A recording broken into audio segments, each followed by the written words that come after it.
ওর বাড়ির লোকের যদি এই অবস্থা হতো, ও কি উৎসবে ফিরতে পারতো? ইনি একজন মহিলা হয়ে কি করে এতটা মহিলা বিরোধী হন? যতক্ষণ পর্যন্ত অন্ধকার দূর না হবে বাংলায় প্রকৃত আলো আসবে। একজন মুখ্যমন্ত্রী এত নিচে নামতে পারে, এত নিচ কার্য করতে পারে, এত নিচ চিন্তা করতে পারে, এটা আমরা স্বপ্নেও ভাবতে পারিনি। সিপি কোনো 7 দিন আগে পদত্যাগের কথা বলেনি, আর যদি বলেও থাকে তা চোর আরেক চোরকে সমর্থন তো করবেই। দুর্গা পূজাও চলবে, মমতার বিসর্জনের বাজনাও বাজতে থাকবে। আজকে মুখ্যমন্ত্রী বলছেন নবান্নের বৈঠক থেকে 1 মাস সম্পূর্ণ হলে এবার পুজোতে ফিরে যান, উৎসবে ফিরে যান। ওর বাড়ির লোকের যদি এই অবস্থা হতো, ও কি উৎসবে ফিরতে পারতো? আমি জানি না ইনি একজন মহিলা হয়ে কি করে এতটা মহিলা বিরোধী হন। সারা বাংলা কাঁদছে, সারা বাংলার মায়েরা বোনেরা পথে নেমে গেছে, আর উনি শুরুর দিন থেকে 9 তারিখ থেকেই বিষয়টাকে ধামাচাপা দেওয়ার জন্য আপ্রাণ চেষ্টা করে যাচ্ছে। আজকে এখন আলোর দিশা দেখাচ্ছে, উৎসবের ডাক দিচ্ছে। অতএব আমি মনে করি এটা একটা ঘৃণ্য চিন্তা। মমতা ব্যানার্জি যেটা করছেন, উনি দেখছেন টাকা ঘুষ দিয়ে কাজ হচ্ছে না, এখন উৎসব আলো দেখিয়ে যদি কাজ হয়। কিন্তু বাংলার মানুষ আলো তো চায়, কিন্তু আলোর আগে বাংলায় যে অন্ধকার, সেই অন্ধকারকে দূর করতে চায়। যতক্ষণ পর্যন্ত অন্ধকার দূর না হবে বাংলায় প্রকৃত আলো আসবে না। তিনি বলছেন যে আমি টাকা দেওয়ার চেষ্টা করছি, প্রমাণ করতে পারবেন?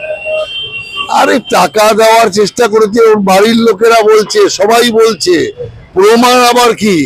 একটা ধর্ষণ করে খুন করে দিল, তারপরে সব তথ্য প্রমাণ লোপাট করে দিল, দিয়ে বলছে প্রমাণ কোথায়? এই তো হচ্ছে অবস্থা। ওদের কাজকর্ম তো এইরকম। একজন মুখ্যমন্ত্রী এত নিচে নামতে পারে, এত নিচ কার্য করতে পারে, এত নিচ চিন্তা করতে পারে, এটা আমরা স্বপ্নেও ভাবতে পারিনি।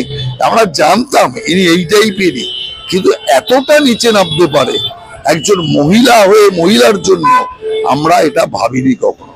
রাজনৈতিক থেকে অরাজনৈতিক সকলে সিপির পদত্যাগের দাবি করছেন, এবং আজকে মুখ্যমন্ত্রী বলছেন যে সিপি নিজেই নাকি 7 দিন আগে তার পদত্যাগ। এই সমস্ত সব মিথ্যা কথা। সিপি কোনো 7 দিন আগে পদত্যাগের কথা বলেনি, আর যদি বলেও থাকে তা চোর আরেক চোরকে সমর্থন তো করবেই। সিপি যে সমস্ত পুলিশ বাহিনীকে দিয়ে তথ্য পাচার লোপাট সমস্ত কিছু মুছে দেওয়ার কাজ করেছে, এ তো ওনার নির্দেশে করেছে। অতএব সিপি যদি এখন দোষর না থাকে, আর যদি সিপি মুখ খুলে দেয়, তাহলে তো মুখ্যমন্ত্রীর সর্বনাশ। সেই কারণে এক চোর আরেক চোরকে তো আঁকড়ে ধরে থাকার চেষ্টা করবেই, এটা স্বাভাবিক আছে। জুনিয়র ডাক্তারদের উপর অভিযোগ আছে তাদের আন্দোলন চলার জন্য, কর্মবিরতির জন্য 23 জন নাকি প্রাণ হারিয়েছে। দেখুন, এই সমস্ত মিথ্যাচার, এই সমস্ত মিথ্যা কথা বলে এখন সেন্টিমেন্টাল একটা আবহাওয়া তৈরি করার চেষ্টা করছে, কিন্তু ওতে কিছু হবে না। মানুষ একদম একরোখা হয়ে আছে যে আমরা এই নির্ভয়ার হত্যাকাণ্ডের বিচার চাই। অভয়ার পরিবার যাতে বিচার পায়, তার জন্য মানুষ এখনো বেরোচ্ছে, রাত জাগছে, সকালে মানুষ আন্দোলন করছে, রাস্তায় যত্র তত্র মোমবাতি হাতে নিয়ে মানুষ ঘর থেকে বেরিয়ে পড়ছে। এই আন্দোলন আপনি ভাবছেন যে মমতা ব্যানার্জির দুটো মিথ্যাচারে বন্ধ হয়ে যাবে, কিংবা আলোর উৎসব হলেই বন্ধ হয়ে যাবে? দুর্গা পূজাও চলবে, মমতার বিসর্জনের বাজনাও বাজতে থাকবে। বাংলা হান্টের আরো খবর দেখতে নজর রাখুন। বাংলা খবর মানেই বাংলা হান্ট।